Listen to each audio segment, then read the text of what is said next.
28 years ago, there was an advertisement that became a huge hit. On the surface, it was promoting a nutritional supplement to develop children's intelligence, but hidden beneath it was a death prophecy about the future. When the advertisement spokesperson, the Three-Eyed Prodigy, fell to his death, it triggered a series of eerie and terrifying murder cases. The horrifying truth, hidden in the darkness, began to surface. Viewers, please prepare your cola and popcorn, sit back, and enjoy today's game theater presentation, Sanfu.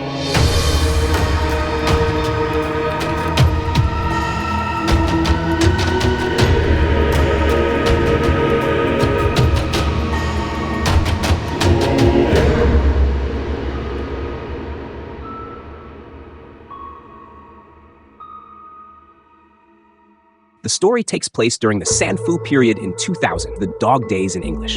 It is a time when the sun's energy is at its peak, when the darker side of human nature lurks, hidden from view. A Taoist priest wearing black sunglasses offers free fortune-telling to a client. The reason he does this is that his client is a member of the urban management, Chengguan, force. This Taoist priest, named Xu Qingyuan, was questioned by the Chengguan for setting up a street stall. After sending the Chengguan officer away with a few slick words, the restaurant owner told him that a new business opportunity had arrived, with a wealthy client looking for him. Upon entering the private room of the restaurant, Xu Qingyuan found no one there but a wall full of flyers. One poster caught his eye. It was about the death of the child product spokesperson who fell to his death. But the bizarre thing was that when his body was found, he had a pot on his head and a third eye on his forehead. Xu Qingyuan took the poster to the balcony and saw a man wearing glasses. It was then that he realized this client was an old friend of his, Shen Yanchuan. Shen had urgent business to discuss with Xu Qingyuan, but what he pulled out was rather awkward, a disc that seemed to contain a pornographic film. However, upon inspection, the content was not a pornographic film at all. After playing the disc on the television, an advertisement with a strange artistic style appeared. It was for a nutritional liquid called Child Prodigy No. 1, claiming it could not only enhance your intelligence, but also help develop your inner potential. It looked completely out of place for a product from that era. At the end of the ad, 3 phone numbers were displayed. Shen Yanchuan explained that in 1995, a three-eyed child prodigy gained fame and endorsed many products. Child Prodigy No. 1 was the most popular at the time, but the product was actually watered down with subpar ingredients. Later, for reasons unknown, a tragic incident occurred, and the prodigy fell to his death. The center behind it, the Potential Development Center, was shut down. The 3 phone numbers listed were the contact details of the center's founders, Yang Bohong, Zhang Chengfeng, and He Hui. However, if you look closely at the numbers, they didn't seem like regular phone numbers, but more like dates. He Hui's number, 716, corresponds to tomorrow's date. The three-eyed child prodigy was said to have the ability to predict the future, and it seemed that the 3 individuals might face some kind of misfortune on those dates. Last month, every television in their mountain city aired this same Child Prodigy No. 1 advertisement during news broadcasts. The Investigation Bureau, discovering that a local radio station employee had illegally copied and sold the disc. The source of the disc leak was traced back to the Mountain City Cultural Palace video hall, which had shut down 2 years ago. Shen Yanchuan decided to keep an eye on the 3 founders of the Potential Development Center. He sent Xu Qingyuan to investigate the video hall and figure out who made the disc and what their motives were. A new recruit would accompany Xu Qingyuan on the mission. However, upon arriving, Xu Qingyuan didn't find the new recruit. The mall's main door was locked. After tearing away the dirty small ads from the right window, Xu Qingyuan found only half of a poster with 3 digits. On the left window, the other half of the poster could be found. Combining the 2 pieces of the phone number, Xu Qingyuan dialed it. After an ear-piercing interference sound, the locked mall door opened by itself. When he entered the elevator, he experienced electronic interference, and the button for the 3rd floor vanished. The other floors were also inaccessible. It wasn't until he pressed the emergency button that the staff at the video hall greeted him. But wait, didn't the video hall close down 2 years ago? How could there still be people there? They had hidden the elevator's 3rd floor button inside a fortune-telling machine on the 1st floor for security. When Xu Qingyuan asked about the disc he had watched earlier, the person on the phone immediately hung up, which seemed suspicious. After entering his name inside a fortune-telling machine, the machine spat out an invitation card with the 3-eyed rabbit logo, and hidden inside it was the 3rd floor button. Returning to the elevator, Xu Qingyuan proceeded to the video hall, only to find it in a desolate state. It didn't look like a place that was open for business. This was strange. So who was the staff member in the elevator earlier? Just as the place seemed quiet, a strange sound suddenly emerged. After uncovering the source of the sound, a child's rocking toy was revealed. It would chime "welcome" whenever someone passed by. Not far away, the marquee of the projection hall flickered, followed by a strange and inexplicable event. Even though nothing visibly passed in front of the toy, it still made a sound. Xu Qingyuan didn't dwell on it and entered the projection room. Inside, he turned on the television, which displayed the back of a woman. She was the partner sent by Shen Yanchuan to work with Xu Qingyuan. Oddly, the video's setting was the same video hall Xu Qingyuan was in, yet its decor was completely different. What was even stranger was that she could communicate with Xu Qingyuan through the television. Through their conversation, Xu Qingyuan learned that the woman's name was Qiu Wu, and she had no idea how she ended up inside the television. She had arrived earlier than Xu Qingyuan and had only just begun exploring when, with a simple turn of her head, the surroundings transformed into the television's version of the video hall. The perspective shifted to Qiu Wu, who discovered that the movie schedule featured 2 old films from 1995. This revealed that the television version of Qiu Wu had traveled back to a time when the video hall was still operational, precisely the era when the Three-Eyed Prodigy gained fame through his performances. Arriving at the projection room, at the entrance, a pair of plastic hands indicated that a ticket was required for entry. Standing at the ticket booth was a plastic statue of a staff member. The statue faced away from her, claiming that all tickets were sold out but offering an alternative. She could answer a question to gain entry. The ticket clerk asked, "I have no heart, like some people, yet I'm not called a person, but when some people wear golden skins, they are revered as Buddhas." Qiu Wu, curious, inquired about who these some people were.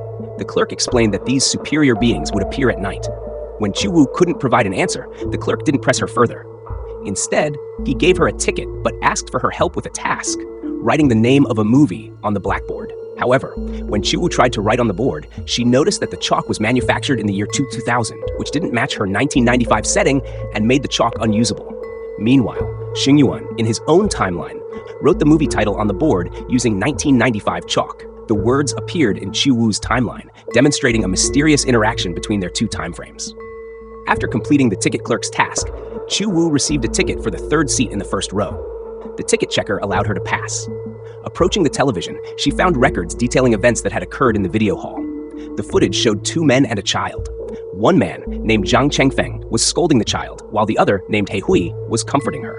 These 2 names corresponded to the surnames in the advertisement from earlier. He Hui told the child to wear a pot as a helmet and mentioned someone called Uncle Yang, who appeared to be the leader of their group. He emphasized that today's performance was of utmost importance. To avoid exposing the child's identity, they decided not to let her show her face. For safety, the child was instructed to pretend to be mute, with Uncle Yang speaking on her behalf.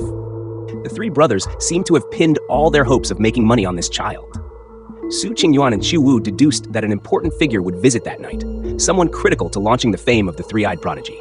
Qiu Wu spotted the wallet on one of the seats, picked it up, and handed it to the ticket seller. The ticket seller mentioned that the wallet had belonged to an audience member from an earlier screening, a group of 3 adults and 1 child. Qiu Wu could check the lost and found lockers to determine the wallet's owner. In the center of the lockers, she found a statue. Opening the other locker doors created 2 rectangular viewing frames. Time rewound, revealing a scene where a man named Yang Bohong appeared. The ticket seller seemed well acquainted with Mr. Yang and mentioned that his lost wallet had been found. However, upon its return, Yang noticed 100 yuan missing. The ticket seller bluntly admitted that he had taken it for an emergency. Generously, Yang offered another 100 yuan if needed and asked if the task he had commissioned was completed. Shortly after Yang and the ticket seller entered the video hall, a murder unfolded.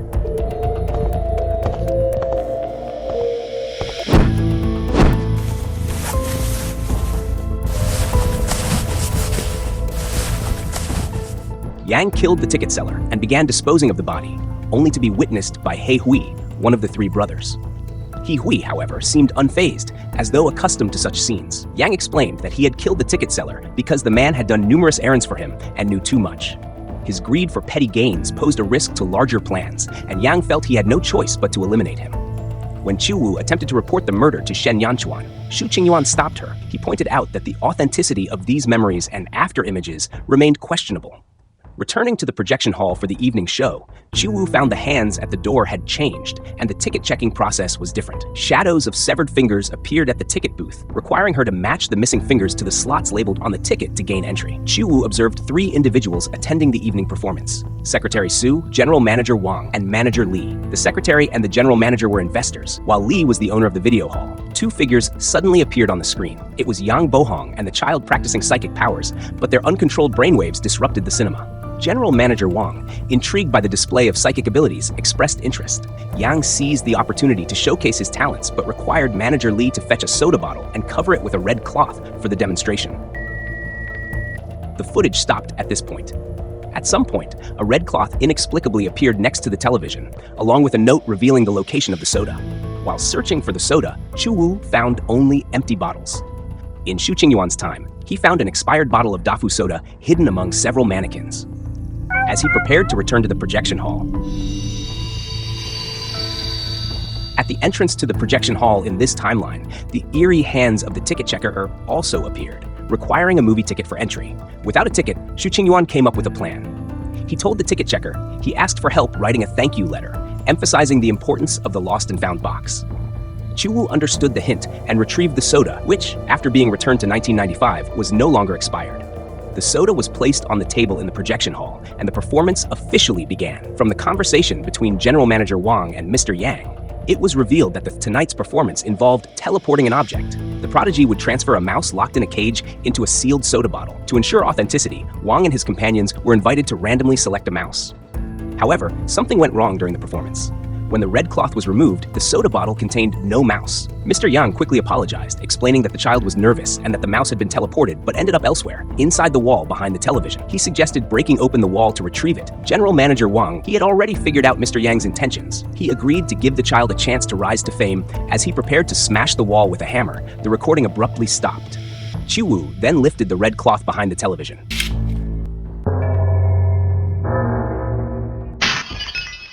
With a loud crash, the hammer smashed a hole into the television, startling Chu Wu, and she realized she had returned to the desolate projection hall of the year 2000. At that moment, Shen Yanchuan contacted Chu Wu via walkie-talkie to inform her that He Hui was missing. It was now past midnight, marking the date July 16th, perfectly aligning with the numerical date from the advertisement. Shortly after Chu Wu and Xu Qingyuan reunited, they hadn't talked for long when a small hole was chiseled into the wall in front of them. Through the crack, overgrown weeds could be seen.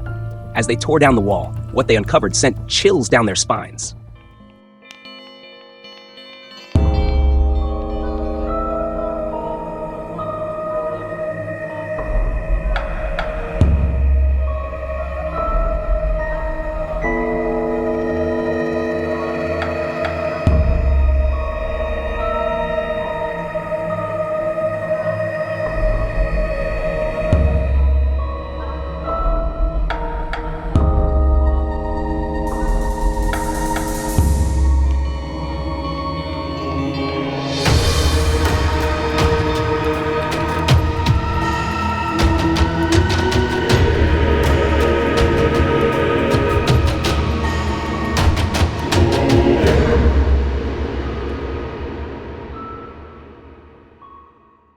Xu Qingyuan informed Shen Yanchuan about the discovery of the bodies, and an autopsy was soon arranged.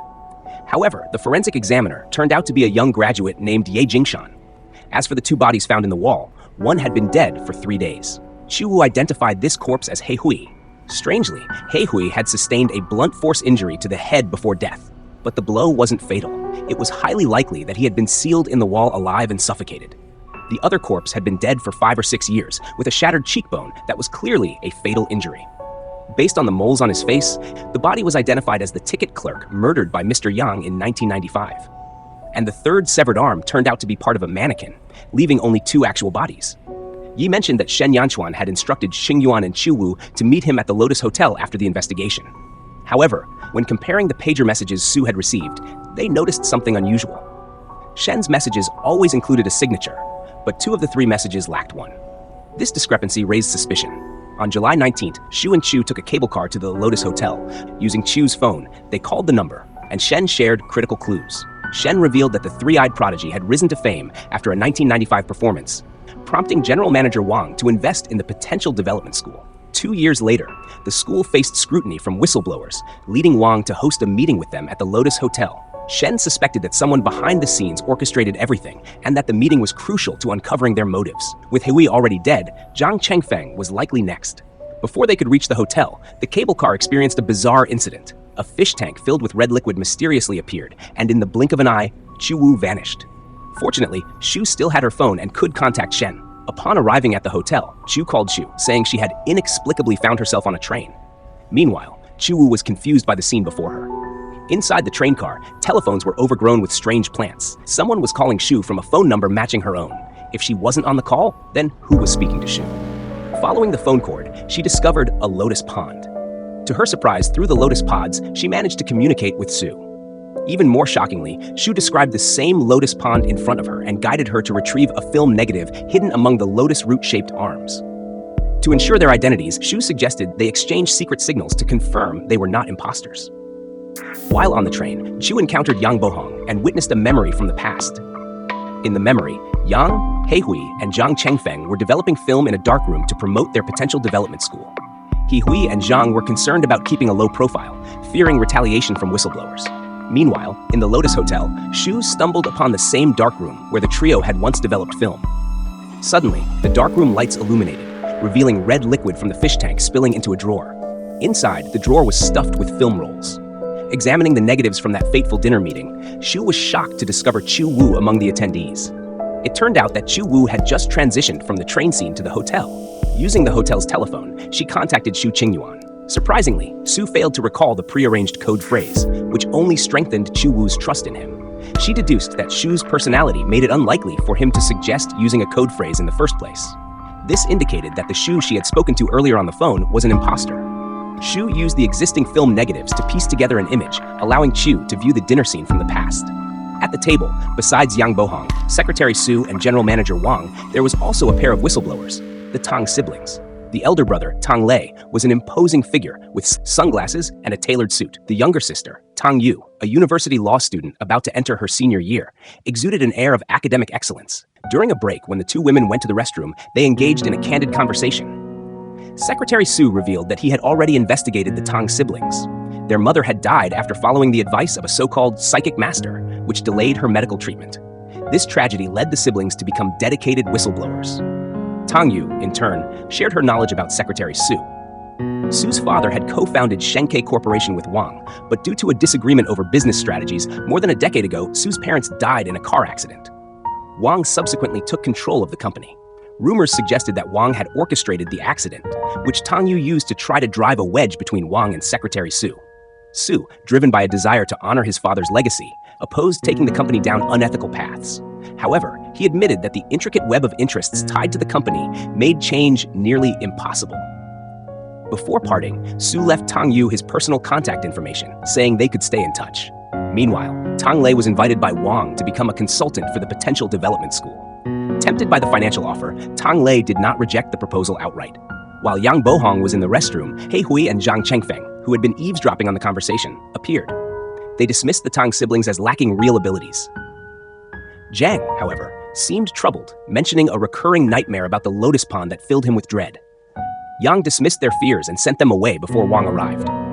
Yang and Wang discussed the siblings, focusing on Tang Yu's sharp mind and strategic thinking, which they found challenging to deal with. Wang lamented that although many children had enrolled in the potential development school this year, most were the children of Shenkei Corporation employees, yielding little profit. They needed a new money-making scheme. If training programs weren't profitable, they decided to pivot to the beverage industry. Their plan was to produce drinks claiming to enhance children's potential, using the students as test subjects. These drinks would be promoted through intelligence competitions. Wang stressed that the Three-Eyed Prodigy was a vital commercial asset and must not come to harm. Chu Wu, observing this conversation, found it absurd. She couldn't believe the idea for the so-called prodigy nutritional drink was concocted in a restroom, adding an extra layer of distaste. Wandering into the hallway, she encountered a painting oozing mud and water. Beneath the lotus pond depicted in the artwork lay a dead fish, with film negatives spilling from its stomach like intestines. Using the hotel's fish tank as a portal, Chu sent the negatives to Shu Qingyuan, who assembled them to reveal a scene featuring a green pond from the painting. At the pond, Chu heard the Three-Eyed Prodigy happily playing, but was soon met with a chilling sight. Yang Bohong pushed the child into the water.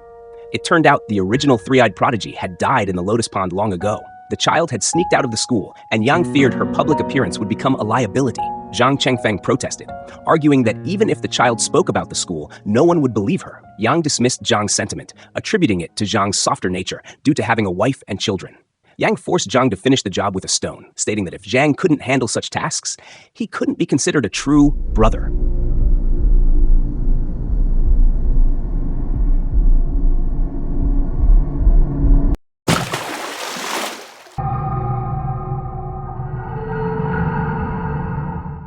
Witnessing this scene, Chu Wu was both shocked and puzzled. Wasn't the Three-Eyed Prodigy reported to have fallen to their death? If they had already died in the Lotus Pond, then who was the Three-Eyed Prodigy that fell later? Before Chu could gather her thoughts, she found herself back in the train carriage. On her way, she encountered Zhang Chengfeng, who had just committed murder. The very Lotus Pond that haunted his nightmares became his final resting place.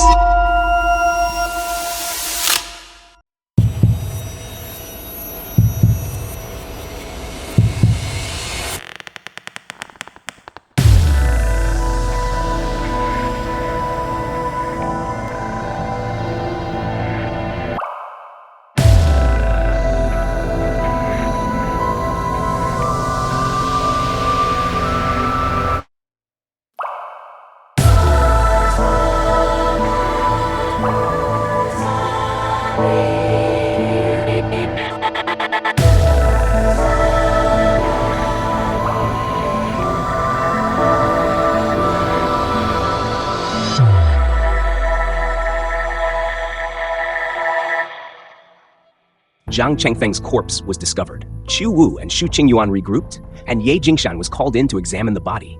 Seeing Chu Wu pale, Xu Qingyuan suggested she rest in the nearby darkroom while he and Ye Jingshan examined the body together. The crime scene was horrifying. The suitcase containing Zhang Chengfeng's body was surrounded by a ring of lotus root-shaped arms.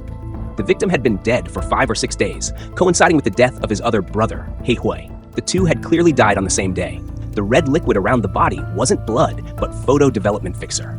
Ye Jingshan revealed that the next meeting with Shen Yanchuan was set at Mingguang Ophthalmology, where he would disclose the reason behind the hallucinations caused by the videotape. Meanwhile, Chu Wu, while developing negatives in the darkroom, stumbled upon a shocking discovery. Yang Bohong had known Xu Qingyuan all along. They were smiling together in a photograph, matching the missing photo from the earlier gallery wall. Chu Wu realized Xu Qingyuan was no ordinary investigator. Before heading to the ophthalmology clinic, Chu Wu revealed during a conversation that she wasn't actually a police officer. Her father had been imprisoned for intentional assault, which disqualified her during background checks.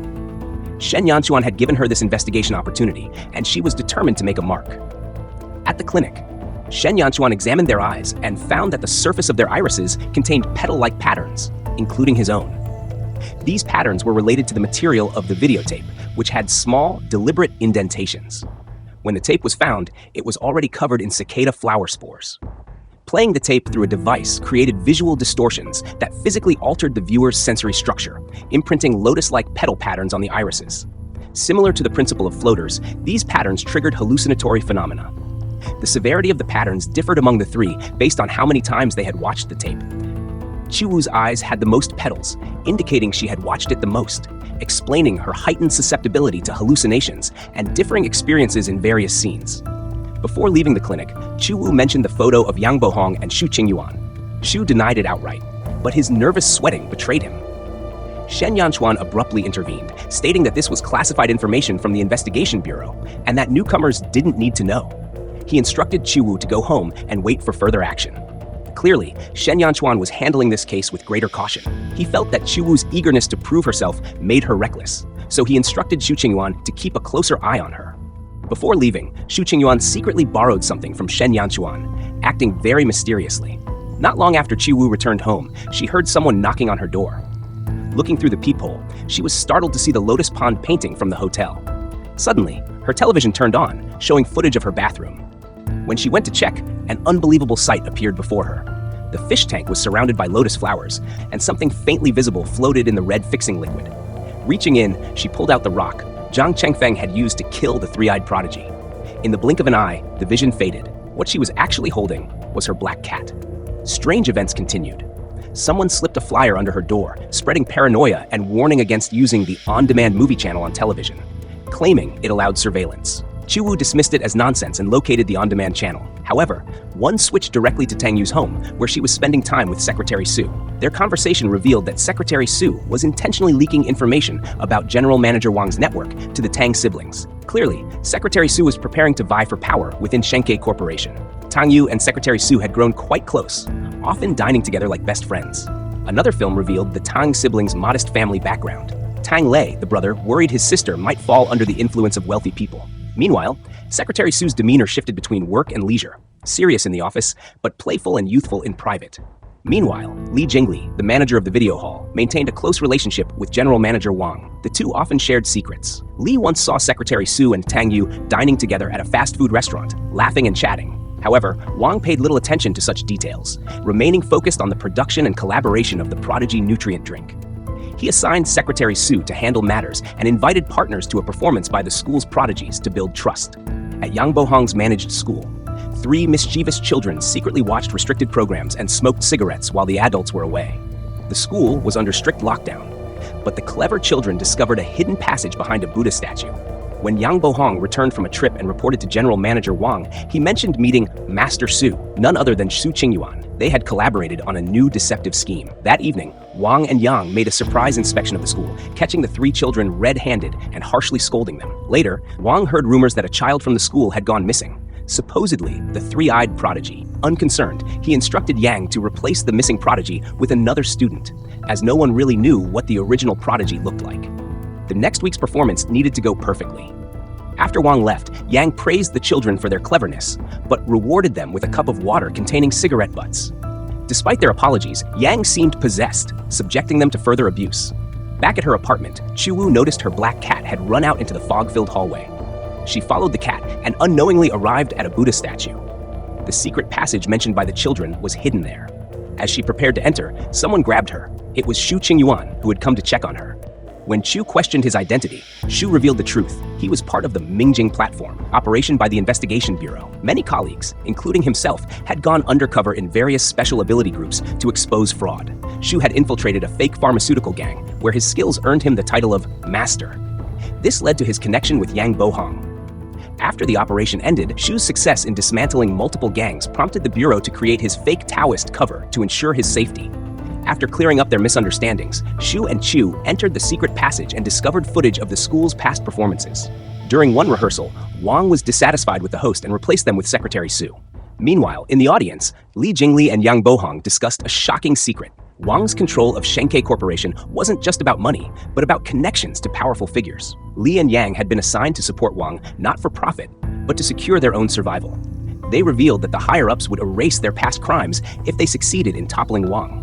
The prodigy performance was all part of Yang's elaborate scheme. As for who orchestrated this operation from above, the answer was left to be revealed at the game's conclusion. On the day of the performance, various company executives gathered.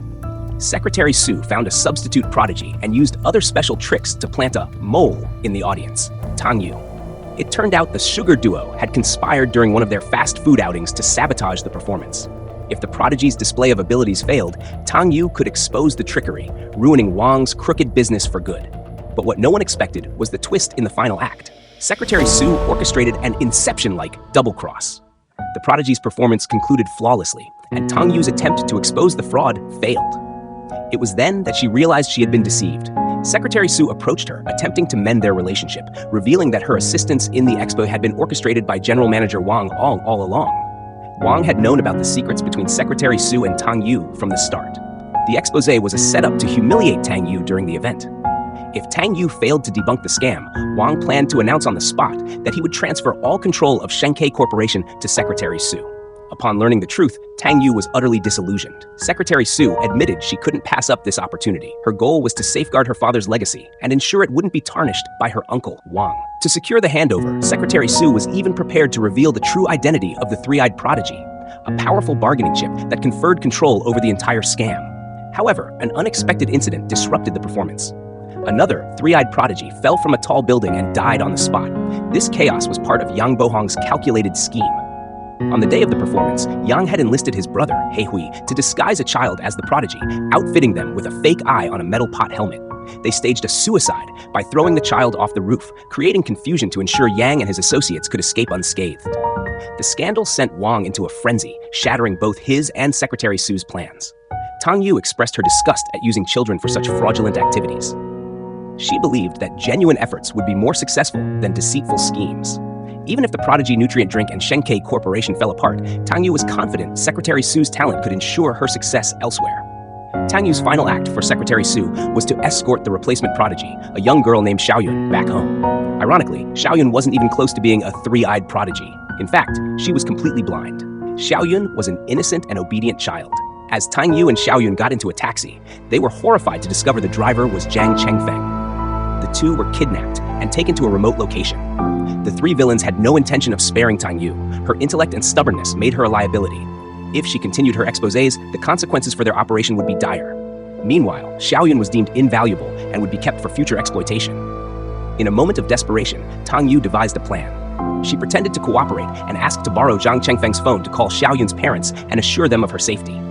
Suspicious but somewhat swayed, Jiang dialed the number himself. To his surprise, Secretary Su answered. Jiang stammered, then abruptly ended the call. Secretary Su immediately realized something was wrong. The private number her used was known only to Tang Yu. Alarmed, Secretary Su reported the call to the authorities, who traced it to a public telephone booth in a remote mountain area.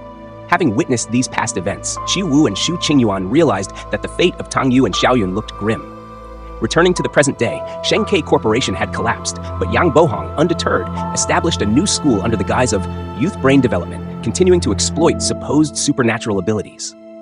At this point, the narrative diverged into two paths for further investigation. From Xu Qingyuan's perspective, he encountered Yang Bohong near a Buddha statue. At first, Xu thought it was a hallucination, but Yang called him by name, recognizing him as an old acquaintance. Yang, speaking cryptically, challenged Xu to guess the outcome of a coin toss. Xu guessed correctly every time, not due to luck, but because the coin was a trick prop designed for illusions. Yang explained that the children who came to his school sought to change their fates, yet their destinies were always controlled by others. No matter how outrageous the rules Yang set, parents accepted them. Feeling uneasy, Xu attempted to grab a fruit knife for self-defense, but Yang calmly stopped him and used the knife to peel an apple. Yang revealed he had orchestrated their meeting, intending to stall Xu while he searched for Xiaoyun. As Yang placed a blood-stained ashtray down, Xu's fate was left uncertain. While searching Xu's belongings, Yang's attention was drawn to an object that captured his interest. From Chu Wu's perspective, she saw Secretary Su sitting in a fast food restaurant. Years after leaving Shenkei Corporation, her life had taken a downward turn. Now, she didn't even have a stable job. What weighed on her most was the unresolved disappearance of Tang Yu and Xiaoyun. While eating, a server casually mentioned something that piqued her curiosity. Since the start of the year, the restaurant had received recurring orders for children's meals, often specifying carrot salads cut into star shapes. This immediately caught Secretary Su's attention. Back in the day, Tang Yu and Secretary Su had discussed how to expose General Manager Wang while sitting in this same restaurant, using star-shaped carrot salads as part of a demonstration. Tang Yu had found the detail memorable. Feeling something was off, Secretary Su decided to investigate who was placing the orders. She obtained a listening device and, to her shock, recognized a voice she could never forget. Jiang Chengfeng, the man responsible for the phone call on the day Tang Yu disappeared. Following the trail, Secretary Su tagged along with a delivery worker to the address where the orders were sent. To avoid blowing her cover, she contacted Xie Shifu, the driver responsible for her parents' fatal car accident years ago. Playing on his guilt, she enlisted his help to sow discord between Jiang Chengfeng and He Hui by claiming one of them was planning to sell Xiaoyun in secret. The plan seemed to work initially. Xie Shifu, posing as a buyer, lured them away. Meanwhile, Secretary Su broke into the address but couldn't find any trace of Tang Yu or Xiaoyun. However, things took a turn when someone unexpectedly returned. Grabbing a fruit knife, Secretary Su hid quickly. It was Yang Bohong who entered, nearly catching her. Luckily, a debt collector interrupted him, inviting him out for tea and giving Secretary Su time to observe him leaving in his car. Sensing something was off, she reported it to the police. Meanwhile, Xie Shifu met a grim end. Jiang Chengfeng and He Hui, having seen through the ploy, killed him and buried his body.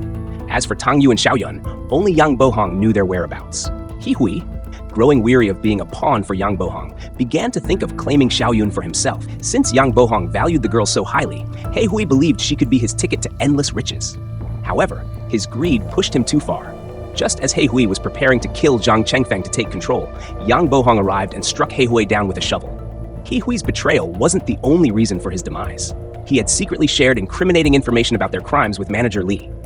To send a message, Yang Bohong stuffed He Hui's body alongside the ticket seller's corpse into the walls of the abandoned video hall. Yang Bohong's next target was whoever was trying to take Xiaoyun from him. Jiang Chengfeng offered to help, but made it clear he wanted to leave this mess behind after the job was done.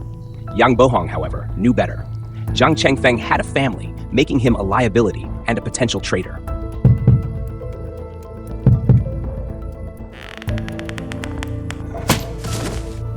Ruthless as ever, Yang eliminated Jiang Chengfeng preemptively, hiding his dismembered body in a suitcase. Both He Hui and Jiang Chengfeng met their ends on the same day, victims of Yang's calculated cruelty. When Chu-Woo snapped out of her vision, she found herself in a cell where Xiaoyun was being held. Since the girl was blind, Chu-Woo handed her police badge to Xiaoyun to ease her fears. Through their conversation, Chu-Woo learned that Yang Bohong planned to use Xiaoyun to revive the Three-Eyed Prodigy brand and rebuild his fortune.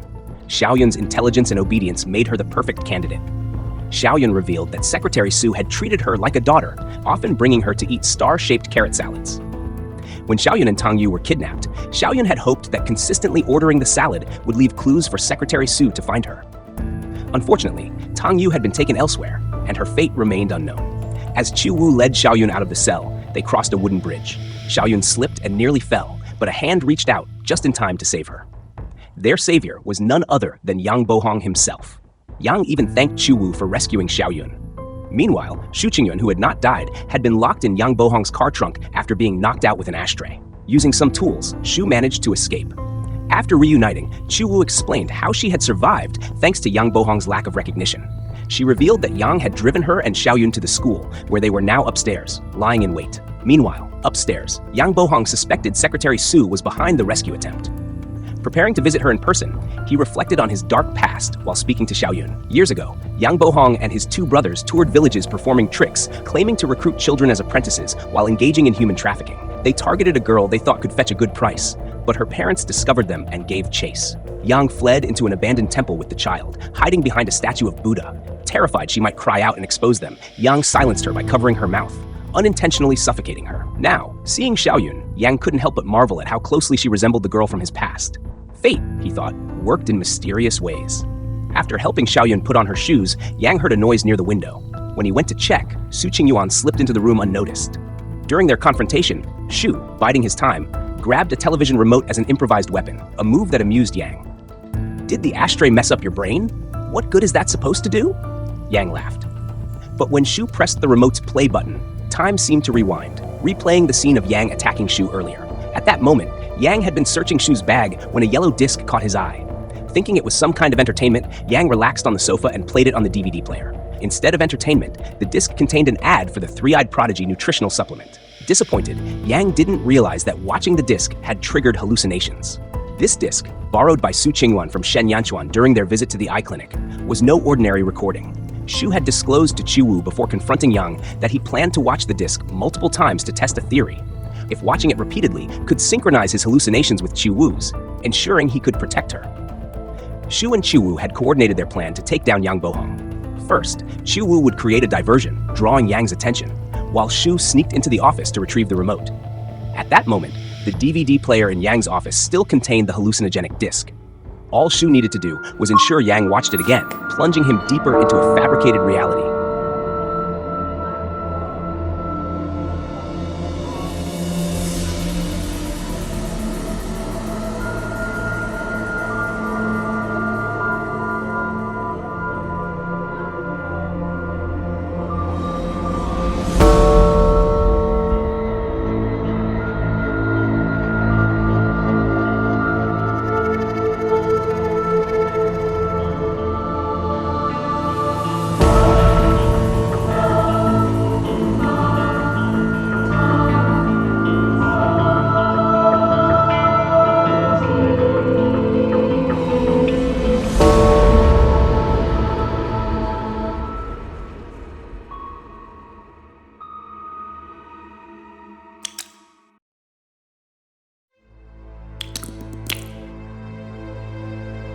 In a poetic twist of karma, Yang's hallucinations brought him face to face with the consequences of his past, a reenactment of the day he killed the first girl behind the Buddha statue. Shen Yanchuan arrived just in time to end the chaos, shooting Yang Bohong and bringing the tragedy to a close. Soon after, Shen Yanchuan, on the verge of a promotion, received a call from the retiring chief. The chief expressed interest in meeting Xiaoyun. Shen, however, clarified that Xiaoyun, as a witness, would be placed under protection according to directives from higher authorities. This interaction revealed the mastermind behind Yang Bohong's actions, an unseen figure pulling strings for profit, the very person Shen was determined to expose. His resolve to dismantle the network of corruption and gray area dealings remained unwavering. Meanwhile, Shu Qingyuan sought out Shen to ask about Chu-Woo's whereabouts.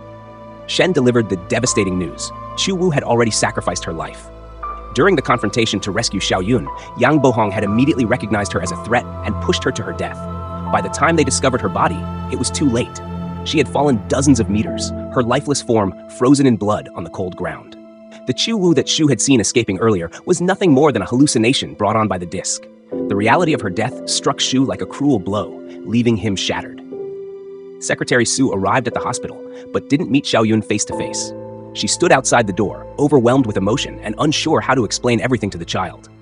As a key witness in the Three-Eyed Prodigy case, Xiaoyun required special protection, and this would be Su's last opportunity to see her. Shen Yanchuan dismissed Ye Jingshan. He then shared previously hidden truths about the case. It turned out that manager Li of the video hall had secretly acted as an informant in the investigation of Shenkei Corporation. Collaborating with the Cultural Bureau, Li provided He Hui with a fake eye embedded with a recording device.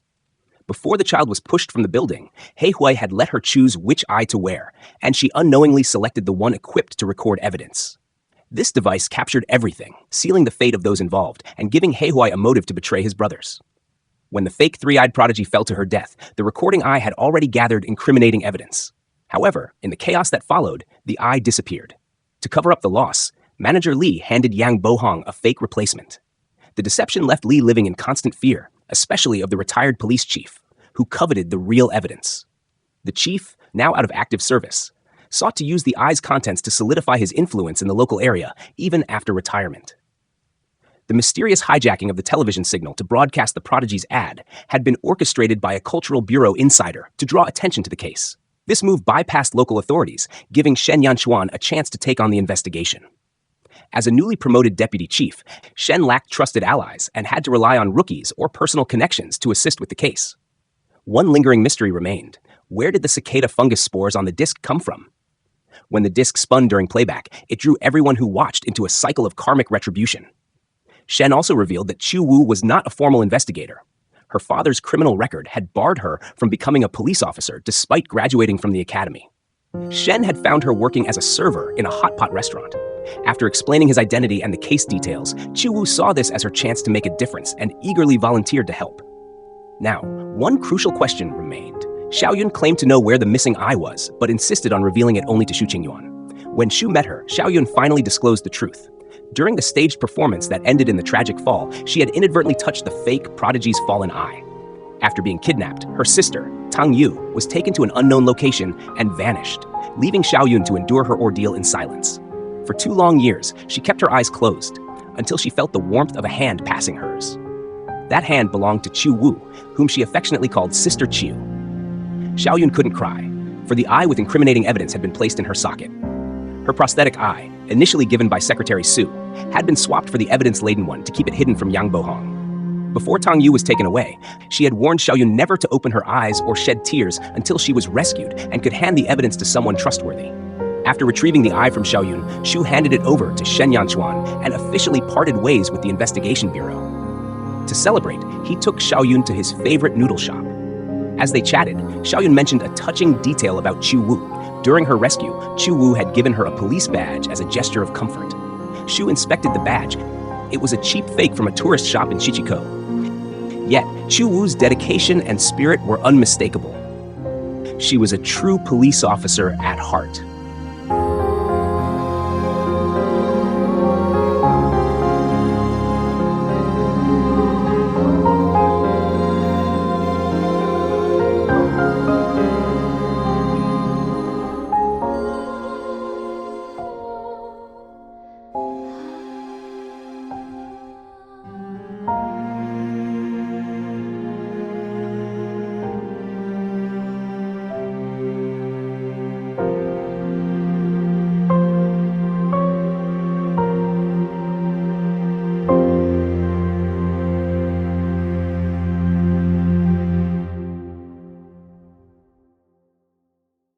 And so, the game's story concluded.